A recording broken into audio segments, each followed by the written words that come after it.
हाजी जब हज के मैदान में होता है और आसमान से एक फरिश्ता हज के दिन 9 तारीख को अरफा के मैदान में आकर कहता है, आए हाजियों, अपने गुनाहों की माफी मांगने वालों, अपने गुनाहों से तौबा करने वालों, जाओ, आज अल्लाह ने तुम्हें गुनाहों से पाक व साफ कर दिया है।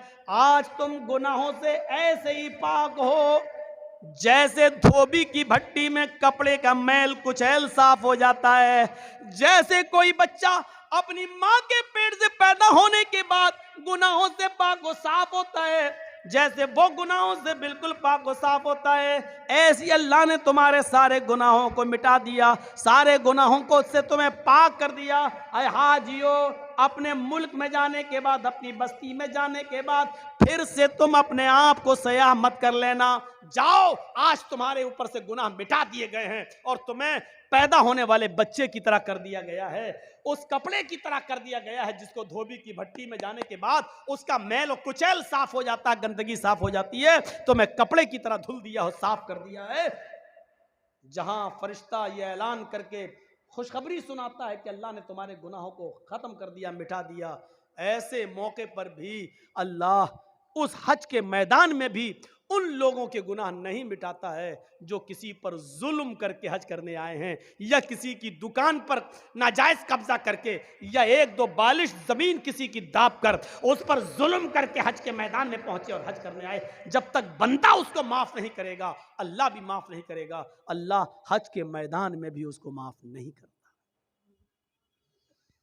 अपना हक माफ कर सकता है अल्लाह, लेकिन अगर आपने अल्लाह के बंदे का हक मारा है तो जर्जी साहब अपना हक माफ कर सकते हैं। इस आदमी की अगर आपने जमीन दाबी है या इस पर जुल्म किया है तो इसका जुल्म हम थोड़ी माफ कर देंगे। आपने जुल्म उसके ऊपर किया है, ये उसका हक है, वो चाहे तो माफ करे चाहे तो ना करे। जर्जी साहब अपना हक माफ कर सकते हैं, दूसरे का नहीं। अल्लाह कहता है कि मैं अपना हक चाहूं तो माफ कर सकता हूं, लेकिन मेरे बंदे का मारा है तो जब तक बंदा माफ नहीं करेगा हम माफ नहीं करेंगे। दुनिया में मामले साफ करिए, दुनिया में मामले साफ करिए। इसीलिए जनाजे की नमाज पढ़ने से पहले, पढ़ाने से पहले यह पूछ लेना चाहिए कि जिस आदमी का जनाजा मैं पढ़ाने जा रहा हूं उस मरने वाले पर किसी का कोई हक तो नहीं है। कौन पूछता है? आप अपने इलाके के मुल्ला और मौलवियों को बताइए कितने लोग हैं जो पूछते हैं। इसके बिना जनाजा है ही नहीं, लेकिन बताइए कितने लोग पूछते हैं। कितनी बस्तियों में मैं जाता हूं, जनाजा सामने खड़ा, पढ़ा दिया, अल्लाहू अकबर, हो गई नमाज, पढ़ा दी गई, उठाया जनाजा, चला गया। लेकिन जनाजा पढ़ाने वाले की जिम्मेदारी है कि मय्यत का जनाजा पढ़ाने से पहले उसके रिश्तेदारों को सामने लाकर, उसके बेटे, उसकी औलाद को सामने लाकर पूछे कि मरने वाले पर किसी का कोई हक तो नहीं है। और जनाजे में सफे लग जाएं तो पूरी पब्लिक से पूछा जाए क्या मरने वाले का किसी के ऊपर कोई कर्ज तो नहीं था। अगर एक भी आदमी खड़ा होकर ये कह दे कि मरने वाला मेरा कर्जदार था, मरने से पहले उसने कर्जा लिया था और कर्जा दिए बगैर मर गया, तो फिर उसके ऊपर जनाजा नहीं पढ़ा जाएगा। सुन रहे हैं आप? फिर उस पर जनाजा नहीं पढ़ा जाएगा। फिर उसके घर का कोई आदमी खड़ा होकर, उसका बेटा या उसका भाई खड़ा होकर यह कहेगा कि अपने बाप का कर्जा मैं अदा करूंगा। जब बेटा या घर का कोई वारिस ये कहे कि मैं इस मय्यत का कर्जा मैं अदा कर दूंगा, इतना इतना रुपया तुम्हारा कर्जा मैं दे दूंगा, जब इस बात की गारंटी जब कोई लेगा तब उसका जनाजा पढ़ा जाएगा। आप समझ रहे हैं कितना बड़ा मामला है ये बंदों का मामला। एक आदमी मर गया, दुनिया से चला गया, उसके साथ उसकी नेकियों का दरवाजा भी बंद हो गया, लेकिन इसके बावजूद मेरे भाइयों उसका जनाजा पढ़ाने से पहले पूछा जाएगा क्या इसके ऊपर किसी का कर्ज तो नहीं था, कोई मामला तो नहीं था। और अगर निकल गया तो उसका जनाजा नहीं पढ़ाया जाएगा जब तक कि उसके रिश्तेदार ये ना कहें कि इसका कर्जा या इसका मामला मैं अदा कर दूंगा। मेरे प्यारे साथियों, जरा तसव्वुर कीजिए, नबी अकरम सल्लल्लाहु अलैहि वसल्लम का आखिरी वक्त है, इस दुनिया से जाने वाले हैं, इंतकाल में 2 या 3 दिन बाकी रह जाते हैं। आप फरमाते हैं लोगों, अगर मेरा किसी के ऊपर कोई कर्ज हो तो वो आज ले ले, कयामत के दिन मैं नहीं दे सकता। इंतकाल से 2-3 दिन पहले, लोगों अगर मेरे ऊपर किसी का कर्ज हो तो वो मुझसे ले ले। एक सहाबी उठते हैं और कहते हैं कि अल्लाह के नबी, मेरे 3 दिरहम है आपके पास। अल्लाह के नबी सल्लल्लाहु अलैहि वसल्लम ने एक सहाबी को हुक्म दिया कि 3 दिरहम इसके अदा कर दिए जाए। उस सहाबी ने उसी वक्त उनके 3 दिरहम दे दिए। आपने फरमाया लोगों, जब मेरी रूह कब्ज़ उनसुरी से परवाज हो जाए, जब मेरा इंतकाल हो जाए, तो मेरी नमाज जनाजा से पहले पूछ लेना किसी का कोई कर्ज तो नहीं है, किसी का कोई कर्ज तो नहीं है। अगर कोई मिलता है तो उसका कर्ज अदा कर दिया जाए, उसके बाद मेरा जनाजा पढ़ाया जाए और फिर मुझे कब्रिस्तान में दफन कर दिया जाए। मुझे गौर कीजिए मेरे भाइयों, ये वो हस्ती कह रही है जिसके लिए हम मकाम महमूद की दुआ करते हैं हर नमाज के, हर अज़ान के बाद। और इसका हाल ये हुआ कि अल्लाह के नबी सल्लल्लाहु अलैहि वसल्लम का जब इंतकाल हुआ तो पूछा गया कोई कर्ज तो नहीं था। जवाब कहीं से नहीं मिला।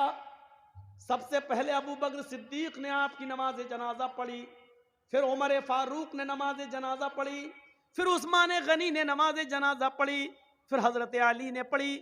मसला याद रखना, अल्लाह के रसूल की नमाज जनाजा जमात के साथ नहीं हुई, अल्लाह के नबी की नमाज जनाजा किसी ने नहीं पढ़ाई। हुजरे में थे, एक एक करके लोग आते गए, पढ़ते गए।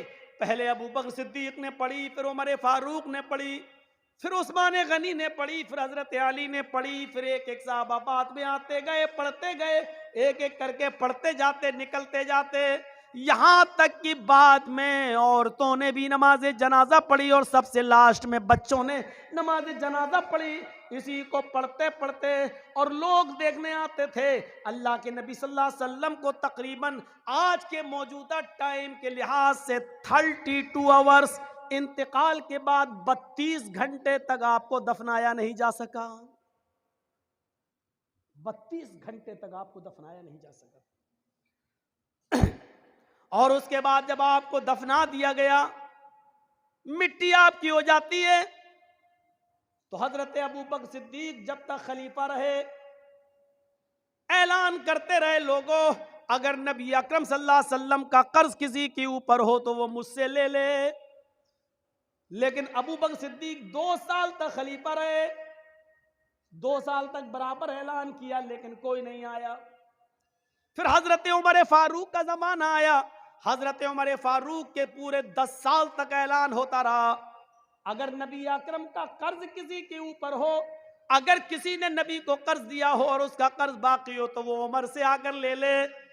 हजरत उमर फारूक के 10 साल की खिलाफत में भी कोई कर्जा लेने नहीं आया। हजरत उस्मान गनी का जब जमाना आया तो 12 साल तक ऐलान किया जाता रहा, अगर नबी अकरम ने किसी से कर्ज लिया है तो वो आकर मुझसे कर्ज ले ले, मैं नबी का कर्ज देने के लिए तैयार हूं। लेकिन 12 साल तक उस्मान गनी के जमाने में भी कोई कर्ज लेने नहीं आया। जरा अंदाजा लगाइए कि कर्जे का मामला कितना भयानक होता है। अल्लाह के नबी सल्लल्लाहु अलैहि वसल्लम अपने इंतकाल से पहले खुद ऐलान कर रहे हैं, अगर किसी का कर्ज मेरे ऊपर है तो ले ले। एक उठते हैं और कहते हैं कि मेरे 3 दिरहम में आपने दिलवा दिए, फिर कोई नहीं मिला। अबू बकर सिद्दीक ने 2 साल तक ऐलान किया लेकिन कोई नहीं मिला। उमर फारूक ने 10 साल तक ऐलान किया लेकिन कोई नहीं मिला। उस्मान गनी भी कहते रहे कि नबी का कर्ज किसी के ऊपर हो तो मुझसे ले ले, लेकिन 12 साल तक किसी ने कोई कर्ज नहीं मांगा।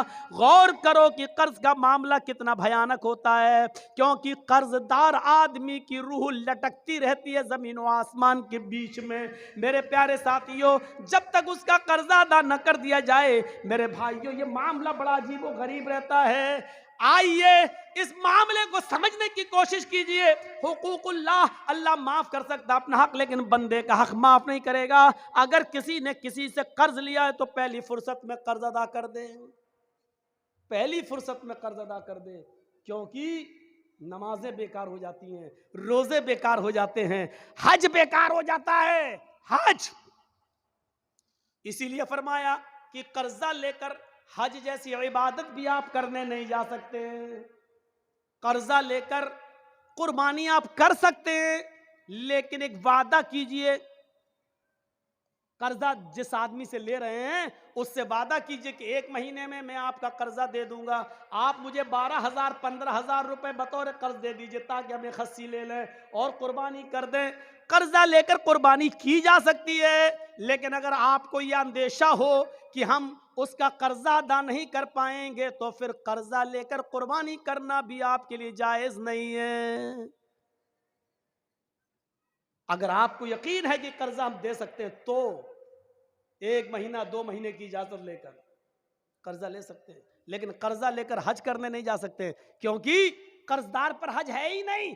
कर्जदार पर हज नहीं, हज तो उस पर फर्ज है जो साहिब इस्तिताअत हो। मन इस्तता इलैहि सबीला, जो इन इस्तता इलैहि सबीला, अगर तुम वहां तक जाने की ताकत रखते हो तो हज करो, तो हज करो। अगर वहां तक जाने की ताकत नहीं है, इस्तिताअत नहीं है, तो आप हज ना करें। कितनी बुरी आदत कहां से कहां निकल गया और कहां बह गया, यहां पहुंच गया मैं। तो मैं कह ये रहा था कि हम अपने दोस्तों को खिला सकते हैं, दुश्मनों को नहीं। लेकिन अल्लाह रब्बुल आलमीन को देखिए, वो अपने दोस्त और दुश्मन सबको खिलाता है, मोमिन और काफिर सबको खिलाता है। ये है रब्बुल आलमीन। इसके बाद आइए दूसरी आयत पर, अर्रहमानिर रहीम। कितनी बड़ी नियामत है, वो बड़ा ही रहम करने वाला, इंतहाई मेहरबान है। अल्लाह कितना बड़ा मेहरबान है, ये समझने के लिए बाद में हम आपको इस तरफ बाद में आएंगे। पहले ये सोचिए, अल्लाह कहता है कि मेरे पास रहमत के 100 दर्जे हैं। इस बात को जरा गौर से सुनिएगा, ये समझ गए तो पूरी तकरीर समझ जाएंगे। अल्लाह ने कहा मेरे पास रहमत के 100 दर्जे। अल्लाह ने कहा मतलब अल्लाह के नबी ने कहा, अल्लाह ने फरमाया, यानी हदीस कुदुसी। अल्लाह के नबी फरमाते हैं कि अल्लाह ने फरमाया मेरे पास रहमत के 100 दर्जे हैं। दुनिया में जो तुम रहमो करम, मोहब्बत और उल्फत देख रहे हो, ये एक दर्जा मैंने दुनिया में उतारा है। रहमत के 100 दर्जों में से सिर्फ एक दर्जा मैंने दुनिया में उतारा है, 99 दर्जे मैंने अपने पास रखे हैं। अब मैं किसी से पूछूं रहमत के कितने दर्जे हैं? 100। और दुनिया में अल्लाह ने कितना दर्जा उतारा है? एक, सिर्फ एक।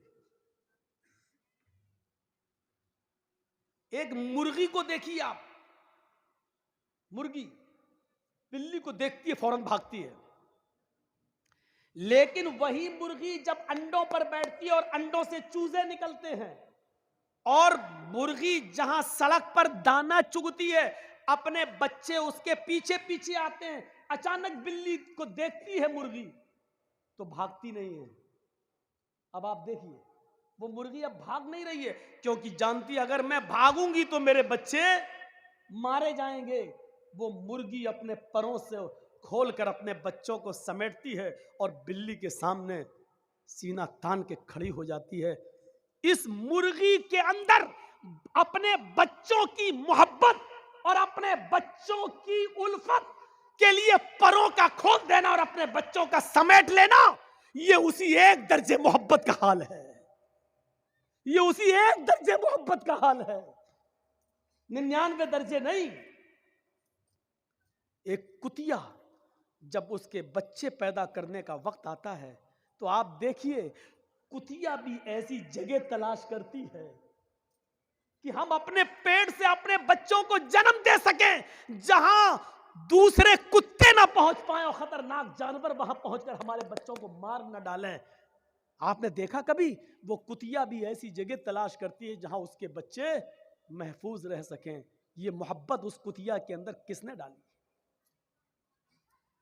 एक बकरी को देखिए, एक गाय को देखिए, एक भैंस को देखिए, जब वो बच्चा जनती है तो कितनी गलाजत और गंदगी उस बकरी के बच्चे के अंदर होती है। वो बकरी, वो भैंस, वो गाय जब बच्चा पैदा करती है तो अपनी जबान खोल देती है और अपने बच्चे के जिस्म पर लगी हुई गंदगी को अपनी जबान से चाटती है और अपने बच्चे को खड़ा करने की कोशिश करती है और फिर उस बच्चे में रूह ठोक देती है। और फिर आप देखिए, जब भैंस या गाय का मालिक उस गाय के दूध को दोहता है तो गाय और भैंस अपने बच्चे को पिलाने के लिए थोड़ा सा दूध ऊपर चढ़ा लेती है।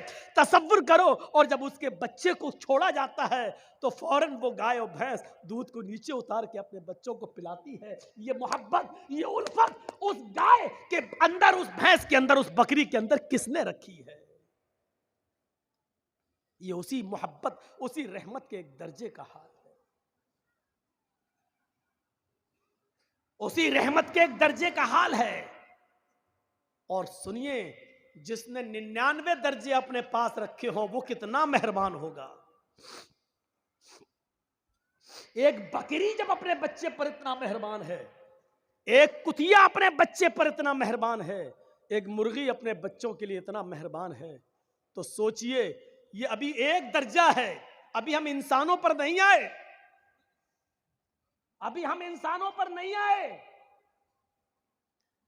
हजरत उमर फारूक फरमाते हैं, एक जंग के अंदर कुछ कैदी गिरफ्तार किए गए और गिरफ्तार करके उनको जनाब मोहम्मद रसूलुल्लाह के सामने लाया गया।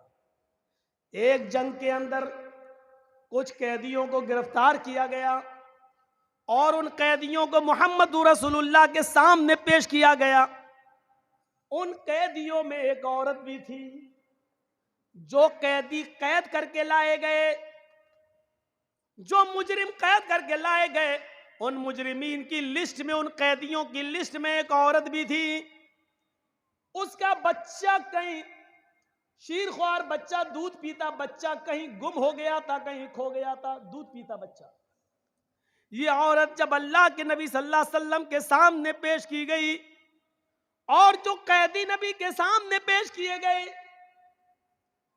इस औरत को होश नहीं है कि हमको नबी के सामने पेश किया गया है, क्या सजा मिलेगी। उसका दिमाग अपने बच्चे की तरफ लगा हुआ है। वो अपने बच्चे के बारे में सोचती है कि मेरा दूध पीता बच्चा कहां होगा। यहां तक कि वो नबी अकरम सल्लल्लाहु अलैहि वसल्लम के हुक्म के मुताबिक कैदियों को एक मैदान में जमा कर दिया गया। उस मैदान में उस औरत को भी लाया गया। वो औरत जिस भी छोटे बच्चे को देखती, जिस छोटे बच्चे को देखती, जिस दूध पीते बच्चे को देखती, उससे छीन लेती और अपने पिस्तान से उस बच्चे को लगाकर दूध पिलाने लगती। अल्लाह के नबी ने पूछा, ऐसा ये औरत क्यों कर रही है?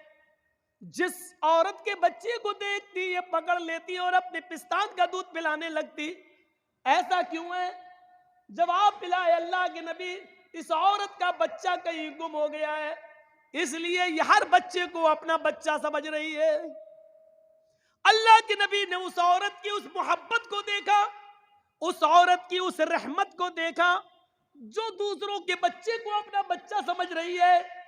अल्लाह के नबी सहाबा से सवाल करते हैं, आए मेरे साथियों, अगर इसको इसका बच्चा मिल जाए और फिर इस औरत से कहा जाए कि अपने बच्चे को आग में फेंक दो, तो तुम क्या उम्मीद रखते हो, क्या ये औरत अपने बच्चे को आग में डाल देगी? तसव्वुर करो नबी का सवाल। जो औरत दूसरे के बच्चे को अपना बच्चा समझ रही है, अगर इसको इसका बच्चा मिल जाए, फिर इस औरत से कहो कि अपने बच्चे को आग में डाल दे, जलती हुई आग में डाल दे, तो क्या वो डाल देगी? सहाबा ने कहा नहीं, हरगिज नहीं। उसकी मोहब्बत ये कभी गवारा नहीं करेगी कि वो अपने बच्चे को आग में डाल दे।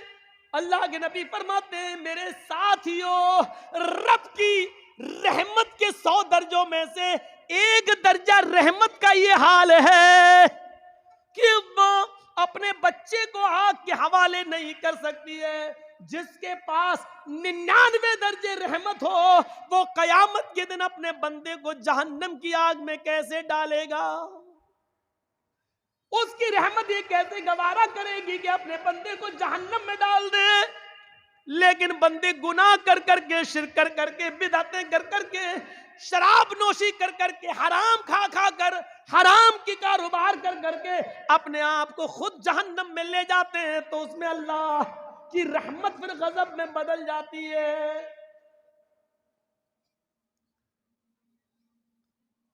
वरना रब की रहमत ये गवारा नहीं करेगी। जिसके पास 100 दर्जे रहमत हो, वो कैसे गवारा करेगा कि मेरा बंदा जहन्नम में जाए।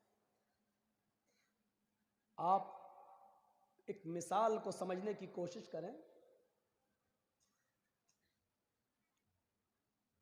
आपकी बेटी है, शादी हुई, आपने बहुत से बर्तन उसको जहेज में दिए, कांच के 2 बर्तन, कांच के 2 गिलास, शीशे के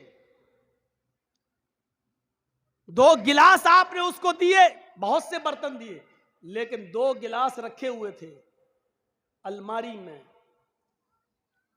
और कांच के दोनों गिलास जिसको आपकी बेटी ससुराल में जाने के बाद रोजाना साफ कर करके रखती थी, अचानक दोनों गिलास गिरते हैं नीचे। एक गिलास तो टूट कर टुकड़े टुकड़े हो जाता है और दूसरा गिलास बच जाता है। इत्तेफाक है, दूसरा गिलास बच जाता है। अब आपसे मैं पूछता हूं, आपकी बेटी किस गिलास की हिफाजत करेगी, जो बच गया उसकी या जो टूट गया उसकी? कोई भी अक्लमंद इंसान होगा, उसको अगर खड़ा करके पूछा जाए तो वो यही कहेगा, अरे जो टूट गया उसकी क्या हिफाजत करेगी, वो तो चकनाचूर हो गया है। उसकी हिफाजत करेगी जो बच गया है। तो जो गिलास बच गया उसको उठाएगी, उसको पोंछेगी और फिर रख देगी, और जो टूट गया, चकनाचूर हो गया, वो जानती है कि ये जुड़ नहीं सकता। अब उसको घर में भी रखना गवारा नहीं करेगी। झाड़ू से इधर उधर कांच तो नहीं बिखर गई, किसी के पैर में न चुभ जाए, इसलिए उस जगह को साफ करके उस टूटे हुए कांच के गिलास को साफ करेगी और एक बर्तन में लेकर डस्टबिन में डाल देगी या बाहर कूड़े में जाकर फेंक देगी। उस टूटे हुए गिलास को कभी वो अपने पास नहीं रखेगी। क्यों? हर चीज का एक क्वेश्चन होता है, क्यों? यह भी एक क्वेश्चन है। वो सही सलामत गिलास की हिफाजत कर रही है, लेकिन टूटे हुए गिलास को घर से बाहर क्यों फेंक रही है? इस क्यों का जवाब है, सही सलामत गिलास की हिफाजत इसलिए कर रही है क्योंकि वो काम की चीज है, वो पीने के काम आएगा, मेहमानों को पानी पिलाने के काम या चाय पिलाने के काम या दूध पिलाने के काम आएगा। लेकिन टूटा हुआ बर्तन किसी काम का नहीं, इसलिए उसको बाहर फेंक रही है। चलिए, अब मैं आपसे पूछता हूं कि एक मां के 2 बेटे हैं, दोनों बेटे जवान हैं। एक पढ़ लिख कर बहुत काबिल हो गया है, उसकी सरकारी सर्विस लग गई है, उसको 1 लाख रुपया महीना मिल रहा है। मां बूढ़ी हो चुकी है, बाप का इंतकाल हो चुका है, वो बेटा 1 लाख रुपया महीना कमाता है, 50,000 रुपये महीना कमाता है,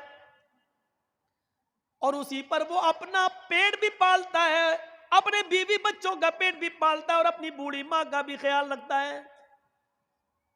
लेकिन उसी मां का एक दूसरा बेटा है, वो भी जवान है, लेकिन उसके दोनों पैरों में पोलियो है, लकवा मार चुका है, उसके दोनों हाथों में कंपन है, हाथ भी उसके लकवा मार चुके हैं, वो न उठने के लायक है, न अपने से बैठ सकता है, न अपने से खा सकता है, न अपने से पेशाब और पायखाना कर सकता है। इस बच्चे की उम्र भी 18-20 साल है, इसका भाई भी 20-22 साल का है, जो कमाता है और अपनी मां को खिलाता है। लेकिन ये बेचारा अपाहिज बच्चा, दोनों पैरों से अपाहिज, दोनों हाथों से अपाहिज, बिस्तर पर लेटा है, ये ना कमा सकता है, न मां का पेट भर सकता है, न खुद खा सकता है। ये बच्चा भी नाकारा है, किसी काम का नहीं है, बेकार है। बल्कि ये बच्चा अपने मां पर भी बोझ बना है, बल्कि अपने बड़े भाई के ऊपर भी बोझ बना हुआ है। मैं आपसे पूछना चाहता हूं, मां इन दोनों बच्चों में से किस बच्चे की हिफाजत करेगी और किस बच्चे को अपने घर से बाहर निकालेगी? आपका जवाब होगा, वो किसी भी बच्चे को बाहर नहीं निकालेगी। वही औरत जो कांच के गिलास की हिफाजत कर रही है, जो बच गया क्योंकि वो काम का है, लेकिन मां उस काम के बच्चे से ज्यादा देखरेख इस बच्चे की कर रही है, जो दोनों बिस्तर, अपने दोनों पैरों दोनों हाथों से अपाहिज और लकवे का शिकार है, फालिज मार चुकी है, उसकी हिफाजत कर रही है। मां उस बच्चे के सर से पसीना नहीं पोंछेगी जो मेहनत करके आया है, इस बच्चे के सर से पसीना पोंछ रही है जो बिस्तर पर लेटा है। मां उस 20-22 साल के बच्चे का पेशाब और पैखाना साफ नहीं करा सकती है, बल्कि अब इतना बड़ा हो चुका है वो बच्चा कि वो मां अपने बड़े बेटे की शर्मगाह भी देखना गवारा नहीं करेगी, लेकिन इस 18 साल के और 20 साल के बच्चे की शर्मगाह देखना तो बहुत दूर की बात, उसकी गंदगी को भी अपने हाथ से साफ कर रही है और उसकी पेशाब की जगह को भी धो रही है। मेरे भाइयों, तसव्वुर कीजिए मां के दिल में ये रहम और ये मोहब्बत का जज्बा ये कहां से आया? ये उसी रब की 100 दर्जे रहमत में से उतारी हुई एक रहमत के एक दर्जे का हाल है। ये मां उस बच्चे से ज्यादा प्यार करेगी जो बच्चा अपाहिज है, लंगड़ा लूला है और लकवे का शिकार है। ये मां उसकी ज्यादा देखरेख कर रही है। क्यों? अगर अल्लाह मां बाप के दिल से ये रहमत निकाल दे तो मां बाप से बड़ा हमारा दुश्मन कोई हो सकता है? बताइए। कमीना पैदा हो गया, कमाएं हम और मर के हम चले जाएं तो हमारे बनाए हुए घर में तू रहेगा? बाप की मेहनत, बाप का रात में जाग जाग कर मेहनत करके मजदूरी करके बिल्डिंग बनाना, जबकि बाप को मालूम है कि इस बिल्डिंग में हम नहीं रहेंगे, मेरे मरने के बाद मेरी औलाद रहेगी। अगर अल्लाह बाप के और मां के दिल से ये मोहब्बत निकाल दे तो मां बाप से बड़ा हमारा दुश्मन कौन हो सकता है? मेरी मेहनत की कमाई में तू रहेगा, लेकिन नहीं रहेगा। क्यों? क्योंकि बाप की मोहब्बत ये गवारा नहीं कर सकती है कि मेरी औलाद मारी मारी फिरे। ये मोहब्बत किसने पैदा की है? उसी रब ने। और 100 दर्जे रहमत के एक उतारा है, और एक रहमत के दर्जे का हाल यह है जो मुर्गी अपने बच्चों से प्यार कर रही है, बकरी अपने बच्चों से, भैंस अपने बछड़े से, गाय अपने बछड़े से। ये मोहब्बत का तकाजा है, और मां अपने बेटे से मोहब्बत कर रही है। ये मोहब्बत का तकाजा है मेरे प्यारे साथियों। जरा तसव्वुर करो रब की रहमत का एक दर्जा। अब जरा आइए फिर देखिए रब की रहमत का हाल क्या है। आइए और फिर देखिए कि रब की रहमत का हाल क्या है। फरमाया कि अल्लाह रब्बुल आलमीन की रहमत ये कैसे गवारा कर लेगी, जब एक मां अपने बच्चे को आग में डालना गवारा नहीं कर सकती है, तो अल्लाह रब्बुल आलमीन की रहमत ये कैसे गवारा करेगी, जबकि उसके पास रहमत के 100 दर्जे हैं। कैसे गवारा करेगी कि अपने बंदे को आग में डाल दे। बनी इस्राइल का एक वाकया बयान करते हुए नबी अकरम ने फरमाया, एक शख्स अपने ऊंट को अपने घर के सारे सामान के साथ पैक करके निकलता है और एक सहरा और जंगल से होता हुआ जाता है। थक गया, जंगल में एक पेड़ से, एक दरख्त से वो अपने ऊंट को बांध देता है और थोड़ी देर दरख्त के साए में आराम करने लगता है। आंख खुलती है तो देखता है कि मेरा ऊंट गायब। उसमें पूरे घर का सामान बंधा था। अब ऊंट गायब, होश उड़ गए हैं, ऊंट गायब, मेरे घर का पूरा सामान ऊंट पर और ऊंट गायब। वो कभी इस झाड़ी जाता, कभी उस झाड़ी में देखता, कभी इस पहाड़ी पे चढ़ता, कभी उस पहाड़ी पे चढ़ता। वो पूरा जंगल तलाश कर डाला लेकिन उसको ऊंट नहीं मिला, उसको ऊंट नहीं मिला। पूरा जंगल तलाश कर देता है लेकिन उसको ऊंट नहीं मिलता है। मायूस होकर उसी पेड़ के पास आता है, हाथ सर पे रखकर सोचने लगता मैं क्या करूंगा। बड़ी मेहनत से माल कमाया था, गायब हो गया ऊंट, कहां चला गया। अब कितना दिन लगेगा उतना माल कमाने में, और अपने घर का साजो सामान बनाने में कितना वक्त लगेगा।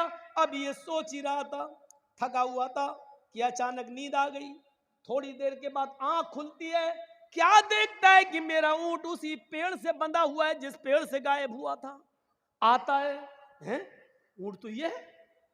जाकर देखता बंधा है, सामान देखता है तो उसके ऊपर अनाज का एक दाना भी कम नहीं है।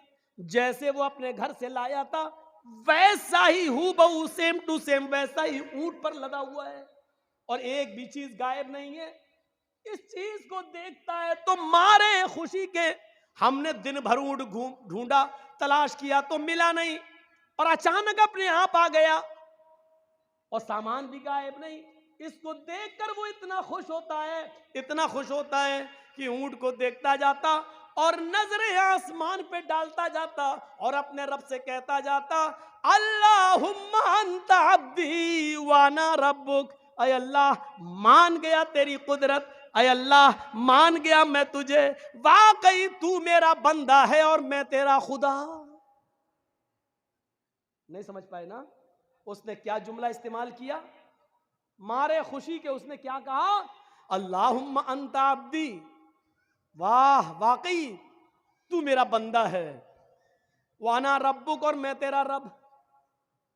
उल्टा बोल गया, समझ रहे ना क्या बोल गया वो? उसको बोलना ये चाहिए था कि वाकई मैं तेरा बंदा और तू मेरा रब है, लेकिन ऊंट पा गया, सामान लदा है। खुशी में उसको पता नहीं है, दिमाग से हट गया। इतनी खुशी हुई उसको, इतनी खुशी हुई कि उसका दिमाग ठिकाने नहीं रहा, और मारे खुशी में कह गया अल्लाहुम्मा अंता अब्दी वाना रब्बुक, वाकई तू मेरा बंदा और मैं तेरा रब हूं। अल्लाह ने जुमले सुने तो मुस्कुरा दिया। ये मुस्कुराने वाला जुमला थोड़ी है। अब मेरा बेटा खुशी में अगर ये कह दे कि मैं तुम्हारा बाप हूं तुम मेरे बेटे, भाई कोई चीज मैं ला के उसको दूं खुशी में जो उसको बहुत पसंद हो, और खुशी खुशी कहते वाह तुम मेरे बेटे हो मैं तुम्हारा बाप, तो हम नाराज थोड़ी होंगे। हम तो खुश होंगे कि देखो खुशी में बेचारा ऐसा कह रहा है, जबकि कहना ये चाहता था कि हाँ तुम मेरे प्यारे अब्बू हो और मैं तुम्हारा बेटा, लेकिन धोखे से उसके मुंह से निकल गया मारे खुशी के, हाँ मैं तुम्हारा बाप हूं तुम मेरे बेटे। ये बाप अच्छी तरह जानता है कि बेटा मजाक में कह रहा है या धोखे से निकल गया, ये सही में कह रहा, ये बाप जानता। और रब जानता है कि मेरा बंदा ये कहना नहीं चाह रहा था, लेकिन धोखे से खुशी में उसकी जबान से जुमला निकला, इसलिए वो मुस्कुरा रहा है। अगर यही जुमले उसने जानबूझकर कहे होते तो माफ कीजिएगा वो कहीं का नहीं रहता। इतने खतरनाक जुमले तो फिरौन ने भी इस्तेमाल नहीं किए। फिरौन भी लोगों से कहता था अना रब्बुकुमुल आला, मुझे अपना रब कहो, मैं तुम सबका रब हूं। फिरौन भी लोगों से ये कहता था मैं तुम्हारा रब हूं, लेकिन फिरौन ने कभी अल्लाह से नहीं कहा कि मैं तेरा भी रब हूं। फिरौन ने कभी जिंदगी में अपने रब से नहीं कहा अय अल्लाह मैं तेरा भी रब हूं। वो लोगों से कहता था अना रब्बुकुमुल आला, मैं तुम्हारा रब हूं, तुम मुझे अपना रब मानो। लेकिन इसके बावजूद अल्लाह ने क्या किया? उसको दरिया में गर्क कर दिया, डुबो दिया और मार डाला, और उसकी लाश को समंदर से बाहर फेंक दिया। आज भी मिस्र के म्यूजियम में उसकी लाश निशाने इबरत बनी हुई है। आज भी उसकी लाश देख लो, जो देखना चाहे। आज भी जमीन उसको एक्सेप्ट नहीं करती है। जिस जमीन में गाड़ा जाता है जमीन निकाल के फेंक देती है, जिस समंदर में डाला जाता है समंदर निकाल के फेंक देता है। आज भी उसकी लाश निशाने इबरत बनी हुई है। फिरौन ने इतने बड़े जुमले नहीं कहे थे। इसने ये कहा था मैं तुम्हारा रब हूं, लेकिन अल्लाह से कभी नहीं कहा था मैं तेरा रब हूं। लेकिन इसने तो अल्लाह ही को अपना बंदा कह दिया और अपने आप को अल्लाह, अपने आप को रब का, अल्लाह का रब कह दिया। अल्लाहुम्मा अंता अब्दी वाना रब्बुक, तू मेरा बंदा मैं तेरा खुदा। जरा तसव्वुर करो। लेकिन इसके बावजूद अल्लाह नाराज नहीं हो रहा। क्यों? क्योंकि उसके दिल की नीयत ये नहीं थी। अल्लाह के नबी इस वाक़े को बयान करने के बाद कहते हैं जितनी खुशी इस बंदे को होती है अपना ऊंट पाने के बाद कि होश में नहीं है, इतनी खुशी है कि वो जमीन पर पैर नहीं रख रहा है। जब एक गुनाहगार बंदा रात की तारीकी में नफिल नमाज पढ़ने के बाद जब सारी दुनिया सो रही हो, फिर वो उठकर वुजू बनाए और रात के अंधेरे में उठकर रफा यदैहि लस्समा, अपने दोनों हाथों को आसमान की तरफ उठा ले और फिर अपने गुनाहों की माफी अल्लाह से मांगे। आय अल्लाह, अल्लाहुम्मा ग़फ़िर ज़ुनूबी, अल्लाहुम्मा ग़फ़िर ली, अल्लाहुम्मा ग़फ़िर ली, अल्लाहुम्मा ग़फ़िर लिज़ुनूबिना वरहमनी वस्तुर उयूबिना। ये सारी दुआएं वो मांगने लगे और फिर वो रब को राजी करे कि अल्लाह हमारे गुनाहों को बख्श दे, हमें माफ कर दे, हम पर रहम फरमा। अल्लाह के नबी फरमाते हैं जब एक गुनाहगार बंदा अपने रब के सामने अपने दामन को फैला लेता है, अपनी झोली फैला लेता है और रब के सामने अपने हाथ उठाकर दुआ मांगता है, आय अल्लाह मुझे माफ कर दे, मेरे गुनाह बख्श दे, तो अल्लाह ताला को इस बंदे से भी ज्यादा खुशी होती है जो अभी मारे खुशी के ये कह गया तू मेरा बंदा मैं तेरा रब। जितनी खुशी इस इंसान को होती है अपना ऊँट पाने के बाद, अल्लाह को इससे कहीं ज्यादा गुनाह, कितनी ज्यादा गुनाह, कई ज्यादा बढ़कर अल्लाह ताला को खुशी होती है जब कोई गुनाहगार बंदा उसके सामने अपने गुनाहों की तौबा करता है, अपने आप को कहता है कि अल्लाह मुझे माफ कर दे। अल्लाह को इससे भी ज्यादा खुशी होती है। ये उसका रहमो करम है कि गुनाह करने के बावजूद वो अपने बंदे को माफ करता रहता है। हाँ तो कर रहे हैं, हमको 12:30 बताया गया था इसलिए। ठीक है, तो मेरे भाइयों यहां से आप अंदाजा लगाइए कितना मेहरबान है वो अल्लाह। और सुनिए एक चीज आपको पॉइंट की बता देता हूं, हमारे सदर मोहतरम जो इस जलसे के हैं उन्होंने कहा आज पहला दिन है इसलिए थोड़ा सा जल्दी खत्म हो जाना चाहिए, तो मैं बस एक बात बताकर अपनी बात को खत्म कर दूंगा। बहुत कीमती बात बता रहा हूं मैं आपको, सुन लीजिए मेरे प्यारे साथियों, इसको गौर से सुनिए। अल्लाह रब्बुल आलमीन ने तकरीबन 20 से ज्यादा, कुरान पढ़िए आप, 20 से 20 बार, 20 से ज्यादा बार या इबादी कहकर अपने बंदे को पुकारा, या इबादी, या इबादी। बल्कि बड़े से बड़े गुनाहगार को भी यही कहा, कुल या इबादी, कुल या इबादी अल्लज़ीना असरफ़ू अला अनफुसिहिम ला तक़नतू मिन रहमतिल्लाह। इस प्यार और मोहब्बत भरे जुमले को सुनिए। बंदा गुनाहगार है, इतना गुनाहगार है कि उसने जमीन और आसमान भरकर गुनाह कर रखे हैं, उसको भी अल्लाह ये नहीं कह रहा भाग, तू गुनाहगार है मेरे दरबार में मत आना, उसको भी अल्लाह क्या कह रहा, आए मेरे बंदो, कुल या इबादी अल्लज़ीना असरफ़ू अला अनफुसिहिम, आए मेरे बंदो अगर गुनाह कर करके तुमने जमीन व आसमान भर लिए हो, अगर बहुत ज्यादा गुनाह करके अपने आप को स्याह काला कर लिया हो, अगर गुनाह कर करके तुमने जमीन व आसमान भी भर डाले हो, ला तक़नतू मिन रहमतिल्लाह, तब भी तुम अल्लाह की रहमत से मायूस मत हो जाओ, अल्लाह के रहमो करम से मायूस मत हो जाओ। अगर तौबा करोगे तो हम आज भी तुम्हें माफ करने के लिए तैयार हैं, अगर बख्शिश मांगोगे तो आज भी मैं तुम्हें बख्शने के लिए तैयार हूं। 20 से ज्यादा बार अल्लाह ने कुल या इबादी कहा है, आए मेरे बंदो, आए मेरे बंदो मेरे पास तो आओ, मेरे बंदो मुझसे गुनाहों की माफी तो मांगो, मेरे बंदो मेरे पास गिड़गिड़ाओ तो रो तो सही, हम तुम्हें आज भी माफ करने के लिए तैयार हैं। अगर 20 मर्तबा या इबादी का है तो कुरान पढ़िए 300 से ज्यादा, 300 300 से ज्यादा उसने रहमत का लफ्ज इस्तेमाल किया है, रहमत का लफ्ज इस्तेमाल किया है।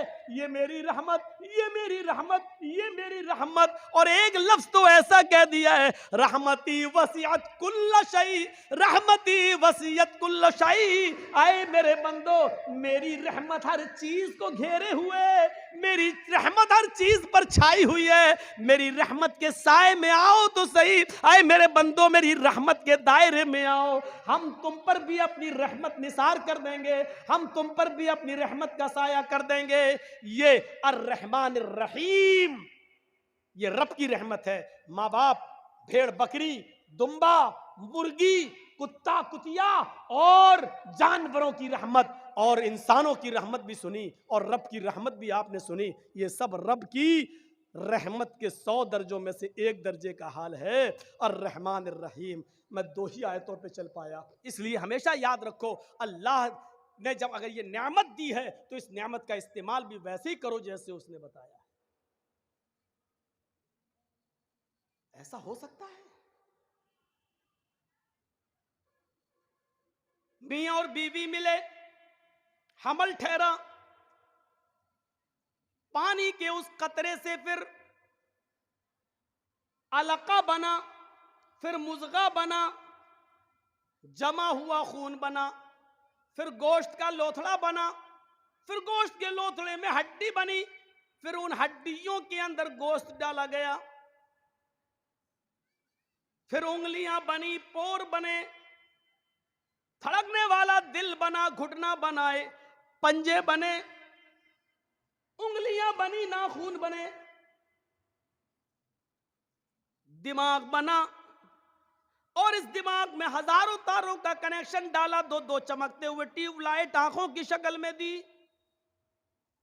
और ये सब कुछ देने के बाद 9 महीने के बाद बिल्कुल होशियारी के साथ एक तंग जगह से 2 किलो, 2.5 किलो और 3 किलो की बच्चे की शक्ल में मां के पेट से ये बच्चा जब बाहर आता है, तो जो अल्लाह इस 2.5 किलो के इस बच्चे को, जो अभी सोचने के लिए दिमाग काम नहीं कर रहा है, दिमाग लेकर आया है, लेकिन अभी इतनी अकल नहीं है, देखता है लेकिन अभी पहचानता नहीं है कि कौन माँ है, कौन बाप है, कौन भाई है, कौन बहन है।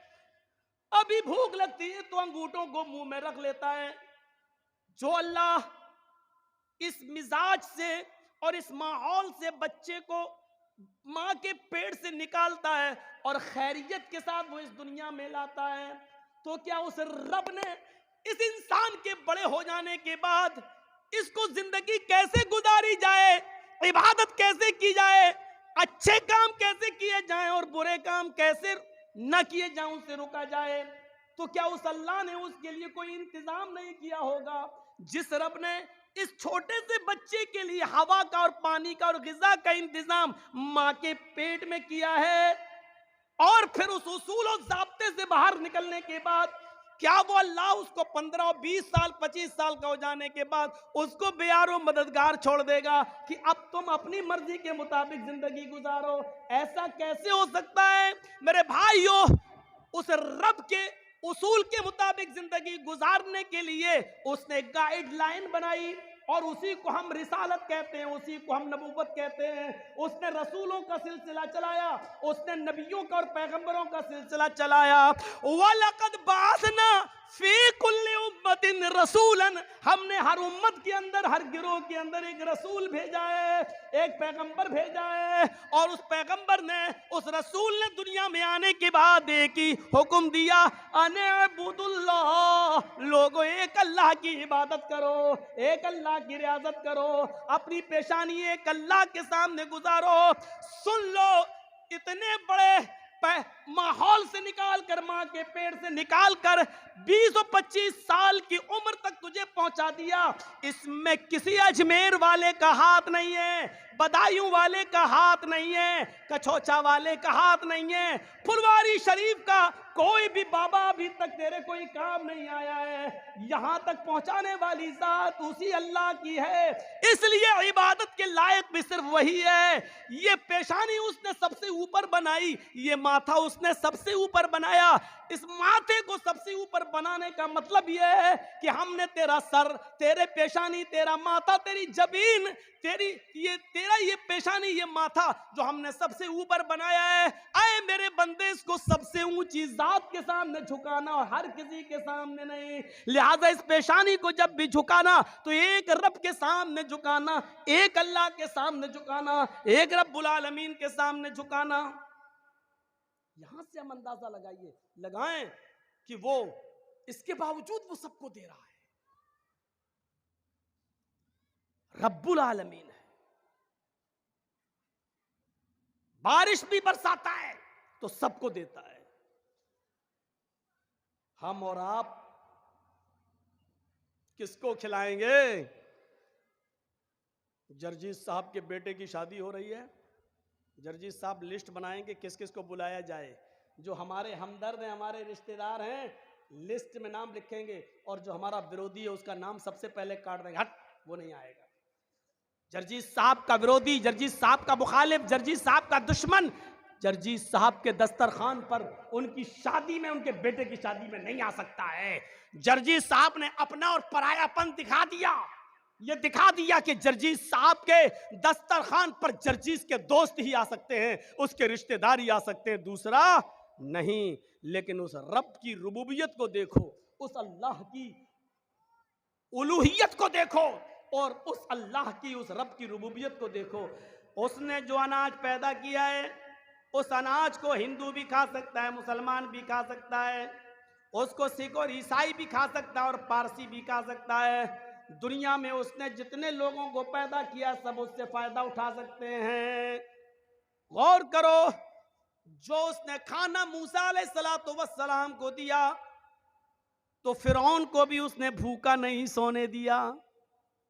अगर उसने इब्राहिम अलैहिस्सलातु वस्सलाम को नेमतों से नवाजा तो नमरूद को भी उसने भूखा नहीं मरने दिया। मुहम्मदुर रसूलुल्लाह सल्लल्लाहु अलैहि वसल्लम पर अगर ग़िज़ाएं उतारी हैं तो नबी के दुश्मन अबू जहल और अबू लहब को भी उसने भूखा नहीं सुलाया है। कभी हमने गौर किया है अल्लाह रब्बुल आलमीन के रब की रुबूबियत पर? हमें बहुत जल्दी ये आया था, ये मेरा है, ये फला का, ये मेरा दुश्मन है, हम उसको नहीं बुलाएंगे। लेकिन जरा तसव्वुर करो, एक बार हजरत इब्राहिम अलैहिस्सलातु वस्सलाम किसी मेहमान को ढूंढ रहे थे। ये इब्राहिम अलैहिस्सलाम का एक मामूल था, वो कभी खाना अकेले नहीं खाते थे, वो खाना कभी अकेले नहीं खाते थे, किसी न किसी को पकड़ कर लाते थे और अपने दस्तरखान पर बिठा के उसको खाना खिलाते थे। एक दिन कोई नहीं मिला तो एक मजूसी समझते हैं, आग का पुजारी, आग की इबादत करने वाला, पारसी समझ लो, पारसी, आग को अपना खुदा मानने वाला, आग की इबादत करने वाला मजूसी। वो बूढ़ा कहीं जा रहा था तो कहा, बाबा भूखे हो? कहा हाँ, चलो खाना खा लो। बहुत अच्छा, आके बैठा दस्तरखान पर। इब्राहिम अलैहिस्सलाम ने खाना लगा दिया। उस बूढ़े ने जैसी खाने का लुकमा उठाया और मुंह तक ले जाना चाहा, उसने नाम लिया, बिस्मिल्लाह, शुरू करता हूं आग के नाम से। आग ही को वो अपना रब मानता था, आग को ही वो अपना माबूद समझता था। तो उसने क्या कहा, बिस्मिल्लाह, मैं शुरू करता हूं आग के नाम से। इब्राहिम अलैहिस्सलाम ने हाथ पकड़ा, ए बुढ़े रख रख खाना रख। उसने रख दिया। क्या हुआ? कहा कि बिस्मिल्लाह बोलो, कहो कि शुरू करता हूं अल्लाह के नाम से। बुढ़ा बोला, भैया मैं ये तो नहीं बोलूंगा, मेरा खुदा तो आग है, मैं तो आग के ही नाम से खाऊंगा। इब्राहिम अलैहिस्सलाम ने कहा, ये खाना, ये नेमत मेरे रब ने दी है, इस पर मेरे रब का नाम लोगे? उसने कहा, इब्राहिम भूखा मर जाना गवारा है, तेरे रब का नाम लेना गवारा नहीं। इब्राहिम अलैहिस्सलाम ने कहा, उठ भाग। चला गया बुढ़ा, नहीं खिलाया। अभी वो 100 150 या मुश्किल से 200 कदम गया होगा। अल्लाह ने जिब्राइल को भेजा और कहा, जिब्राइल इब्राहिम से कहो उस बुढ़े को बुला कर लाओ और दस्तरखान पे खाना खिलाओ। खाना रब ने दिया है, तुमने नहीं। इब्राहिम अलैहिस्सलातु वस्सलाम ने उस बूढ़े को बुलाया और पकड़ कर लाए। आए बुजुर्ग, इधर आओ, चलो खाना खा लो। उसने कहा, इब्राहिम अभी तो आपने बुरी तरह भगाया और आप कहते हो खा लो। फरमाया, हाँ चलो खा लो। दस्तरखान पर बिठाया, कहा देखो मैं अपने रब का ही नाम लूंगा, बिस्मिल्लाह। फरमाया, बाबा तुम्हें जिसका नाम लेना हो उसका नाम ले लो, लेकिन खाना खा लो। कहा, इब्राहिम इतना कैसे बदल गए हो? फरमाया, जब तुम दस्तरखान से उठकर गए, 200 कदम दूर पहुंच गए, मेरे रब ने जिब्राइल को भेज दिया, एक फरिश्ते को भेजा, और उस फरिश्ते ने आकर मुझसे कहा, इब्राहिम उस बूढ़े की उम्र तो 90 साल है, तुम बताओ तुम्हारी उम्र कितनी है? उस बूढ़े ने कहा 90 ही साल है। कहा, यह भी मेरे रब ने बताया है। जिब्रील ने बताया कि उस बूढ़े की उम्र 90 साल है। 90 साल की पूरी जिंदगी उसने कभी मेरा नाम नहीं लिया। इब्राहिम इसके बावजूद मैं उसको खिलाता रहा, वो तेरे दस्तरखान पर एक बार मेरा नाम नहीं लिया, तूने उसको भगा दिया।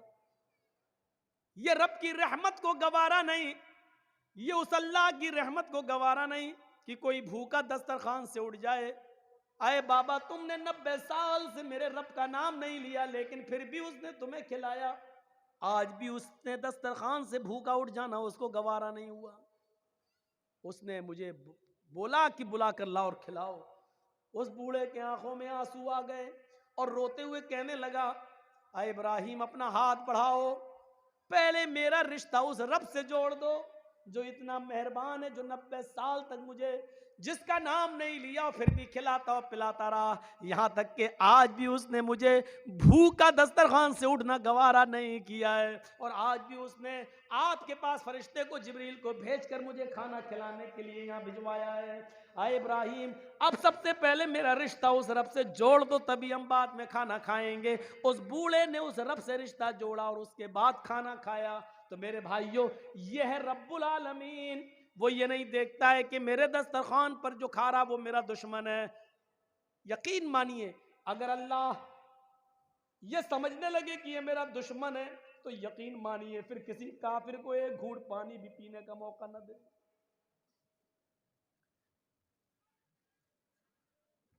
फिर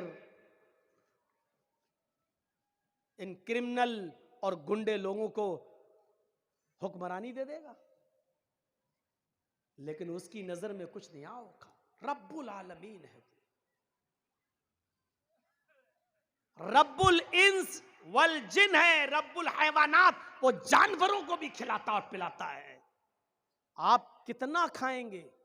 2 रोटी, 3 रोटी, 4 रोटी, 5, कितना खाएंगे? बहुत कम लोग ऐसे होते हैं जो, अब मैं नाम नहीं लूंगा, लेकिन एक जलसे में मैंने एक ऐसे मौलाना को देखा है जो 1.5 किलो मछली खा गया,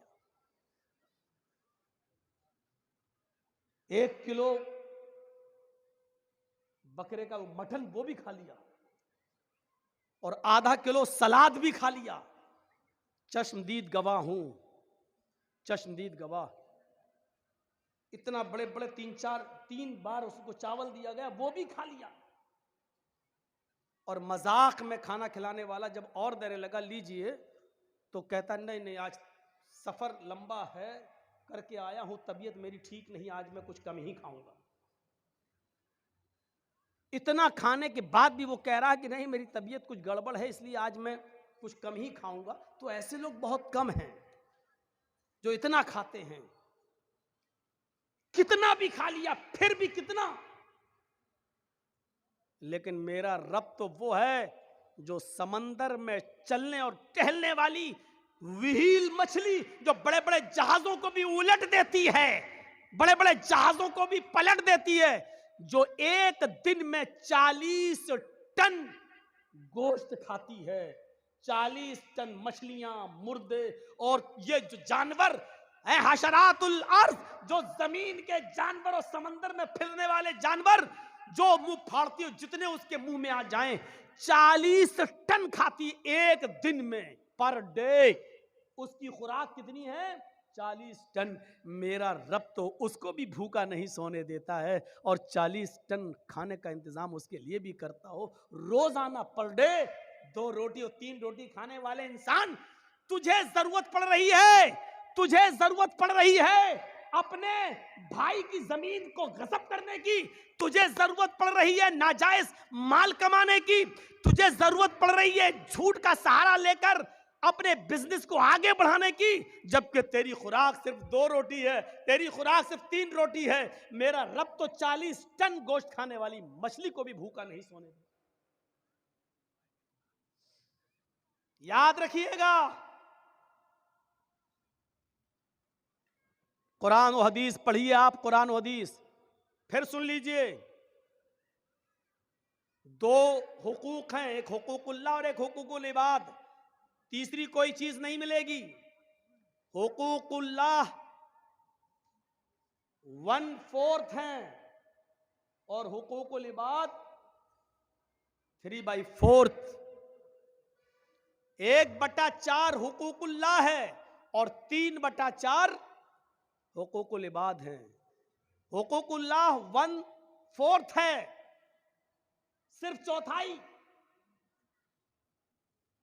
इस्लाम के अंदर 2 ही हुकूक हैं, हुकूकुल्लाह और हुकूकुल इबाद।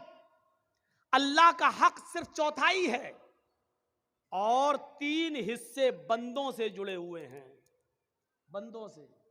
इसका मतलब समझ रहे हो?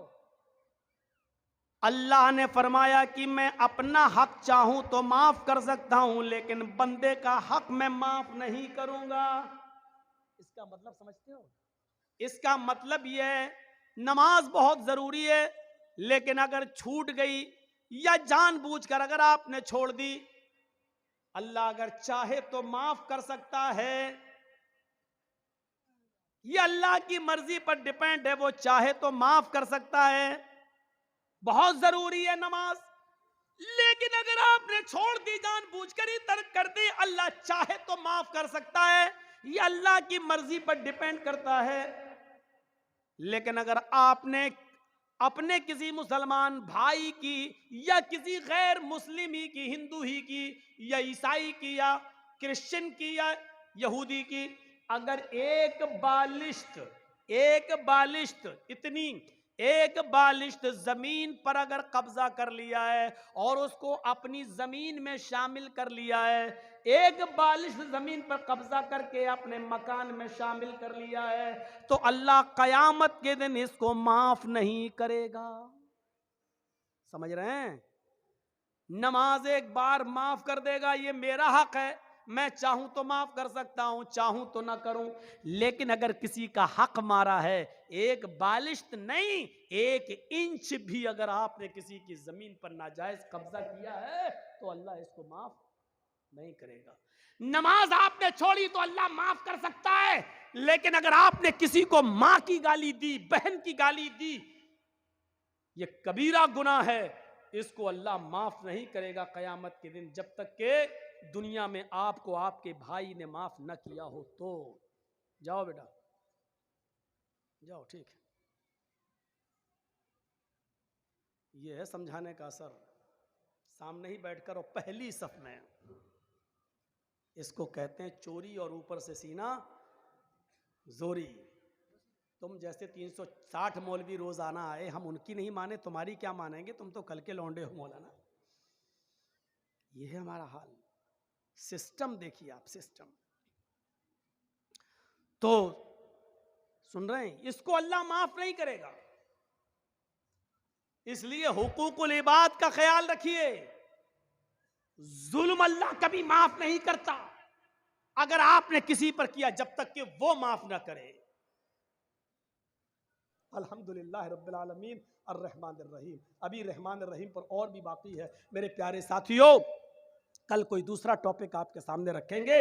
हम यहाँ से ये सोच कर उठें कि अल्लाह रब्बुल आलमीन है और रहमान रहीम है, वो मेहरबान है, वो जिस तरीके से सबको पालता और पोसता है, उसकी नज़र में कोई दोस्त और दुश्मन नहीं, वो सबको देता है। तो हमें और आपको भी उसको रब समझना चाहिए और उसकी रहमत का फ़ायदा उठाना चाहिए, अपने गुनाहों की माफ़ी मांगना चाहिए और उस रब ने जो हमें ज़िंदगी दी है, उस रब की दी हुई ज़िंदगी को उसी रब के बनाए हुए कानून के मुताबिक हमें चलने की कोशिश करनी चाहिए। हम अल्लाह से दुआ करते हैं कि बारे इलाह हमारी ख़ताओं को माफ़ फरमा दे, हमारे गुनाहों को बख्श दे, हम मुसलमानों पर रहम फरमा। ऐ अल्लाह हमें अपनी रुबूबियत को समझने की तौफीक अता फरमा और हमें रब्बुल आलमीन के रहमान और रहीम से हमको रहमत तलब करने की तौफीक अता फरमा। जब तक तो हमें ज़िंदा रख, इस्लाम पर ज़िंदा रखना, जब हमारा ख़ात्मा हो तो ईमान पर हमारा ख़ात्मा फरमाना। वमा अलैना इल्लल बलागुल मुबीन व आखिरु दअवाना अनिल हम्दुलिल्लाहि रब्बिल आलमीन। अस्सलामु अलैकुम व रहमतुल्लाहि व बरकातुहू।